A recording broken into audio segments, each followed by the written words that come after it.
앞서 사례자분도 그렇지만 증상을 미리 알고 빨리 대처하는 게 무엇보다 중요한데 그래서 준비해봤습니다. 뇌졸중의 5대 증상 한번 살펴볼게요. 초기에 이런 증상이 나타날 수 있습니다. 첫 번째, 한쪽 팔다리가 마비되고 자꾸 넘어지는 증상. 그리고 두 번째는요. 말을 잘 하지 못하고 발음이 어눌해지는 증상도 나타날 수 있다고요. 사례자분도 이런 증상 겪으신 것 같아요, 정 교수님. 예, 첫 번째가 이제 전형적인 증상 중에 하나인데요.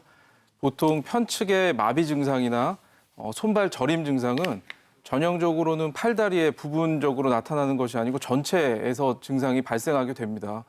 그래서 뭐 볼펜을 잡고 있다거나 컵을 잡고 있던 손에 갑자기 힘이 빠지면서 물건을 놓친다거나 한쪽 다리에 힘이 풀려서 넘어지는 것 같은 증상이 보통 잘 생기고요. 네. 그 외에 이제 몸의 균형 감각을 관장하는 우리 이제 뒤통수 부분에 있는 손해 부위에 뇌졸중이 발생할 경우에는 마치 술 취한 사람처럼 중심을 잡지 못하고 한쪽으로 넘어진다든지 심한 어지러움증을 느끼기도 합니다. 그리고 두 번째로 발음을 만들어내는 우리 입 주위나 이 목 안쪽에 있는 인두나 후두 주변에 있는 근육의 마비가 발생할 경우에는 네. 발음을 잘 하지 못해서 어눌해진다거나 혀가 무거워지는 느낌이 들 수가 있는데요.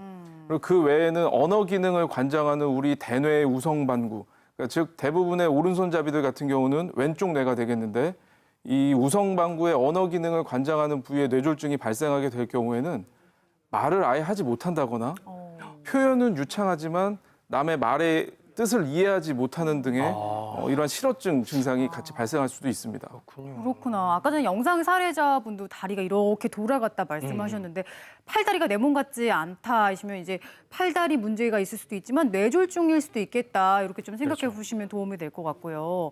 지나쳐서는 안 되는 뇌졸중 초기 증상 그 다음으로 넘어가 볼게요. 자, 세 번째는요.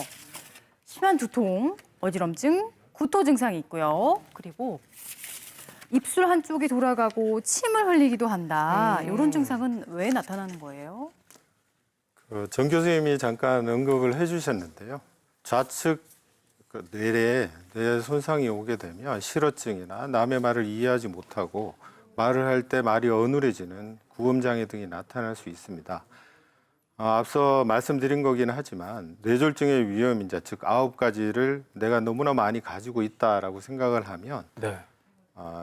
두통이나 어지럼증, 구토 등의 일반적인 증상과 함께 신체적 증상이 같이 동반되지 않는지를 보고 특히 이 언어마비, 입이 돌아간다든지 침을 흘린다든지 삼킴 장애가 생긴다든지 하면 빨리 병원을 방문해 보시는 게 좋겠습니다. 네, 정말 이럴 때는 시간이 곧 생명입니다. 가급적 빨리 병원에 가셔야 되는데 마지막 증상은 눈으로 오는 증상이래요. 시야가 흐릿해지고 사물이 두 개로 보일 수도 있다. 장 교수님. 네, 그렇습니다. 이 사물이 약간 두 개로 겹쳐져서 보이면서 정확하게 상이 맺지 않기 때문에 흐릿하게 보이기도 하는 것입니다. 그래서 엄밀하게 말하면 사물이 두 개로 보이는 현상이 맞고요. 이런 현상은 우리가 양쪽 눈으로 동시에 어떤 사물을 바라볼 때만 생깁니다. 그러니까 한쪽 눈으로만 봤을 때에 두 개로 갈라져 보이는 현상이라면은 각막 끝 자체의 문제라든지 굴절 이상 등과 같은 안과적 질환인 경우가 훨씬 더 많거든요. 이 눈으로 갈 수 있는 안구의 운동을 제어할 수 있는 신경들이 대부분 뇌관 쪽에 자리 잡고 있는데 이쪽 뇌혈관에 문제가 생기면 물건이 두 개로 보이는 현상이 발생할 수 있습니다. 네. 그럼 교수님 증상이 없을 수도 있나요?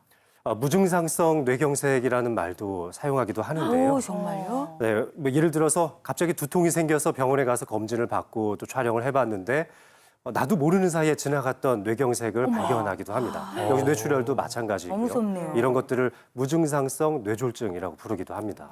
그렇군요. 이렇게 해서 뇌졸중의 초기 증상 알아봤는데요. 네. 참 잘 알고 잘 대처하는 게 그만큼 중요하겠다 이런 생각이 듭니다. 그래서 준비했어요. 뇌졸중 자가진단법과 응급처치법 영상으로 준비했는데 함께 만나보시죠. 뇌졸중 초기 증상과 가정에서의 응급처치법 알아볼까요? 거울을 보고 웃어봅니다. 만약 한쪽 입술이 처지면 뇌졸중을 의심해야 한다고요. 양팔을 나란히 뻗어봅니다. 한쪽 팔이 제대로 안 펼쳐지거나 축 처지는 경우도 의심 증상이라고요. 마지막으로 발음을 확인하는데요. 발음이 잘 안 되거나 어눌하다면 바로 병원에 방문하세요.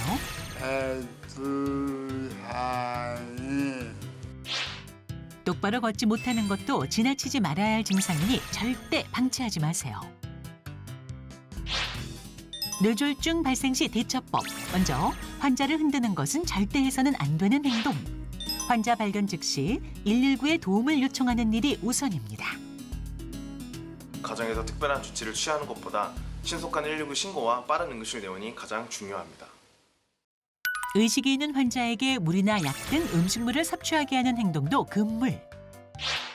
의식이 없어 호흡곤란을 보이는 환자는 바르게 눕혀서 기도를 연 후 어깨 아래에 수건을 두어 숨쉬기 편하게 합니다. 1분 1초를 다투는 위급한 상황, 뇌졸중 증상과 응급처치법 미리 알아야 대처할 수 있습니다.